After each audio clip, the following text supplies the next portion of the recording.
আচ্ছা আমি কি তোমাকে সোহাগ করেছে, আদর করেছে, তাই গায়ে হাত দিয়েছি। ও আদর করছিল? হ্যাঁ। মোটামুটি কেন আমাকে হাত? তাই যদি ক্রোধ করছো, ক্রোধ বুদ্ধি নাশ করে। হ্যাঁ, রাগ রাগ আমি মানুষকে ঠিক কেন ফেলে আমাকে হাত দিল? এই যে অমানুষের পরিচয় দিচ্ছ তুমি।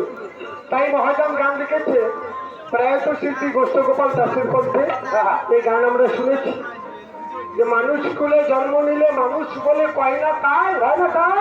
মানুষ হওয়ার কঠিন ব্যাপার, কি সবাই জানতে পায়, কি সবাই জানতে পায়। যদি না থাকে রে মান, না থাকে রে হুঁশ, তাহলে বলো বাবা তারে কে বলে মানুষ? মান যোগ হুঁশ। হ্যাঁ, মান লাগবে।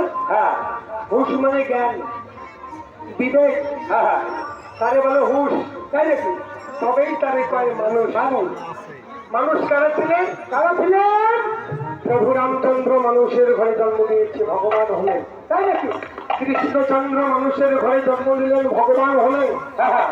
আমাদের গৌর হরি মানুষের ঘরে জন্ম নিলেন, ভগবান হলেন, তাই নাকি? বিশ্বকবি রবীন্দ্রনাথ ঠাকুর মানুষের ঘরে জন্ম নিয়েছে, বিশ্বকবি টাইটেল পেয়েছে। বাহ!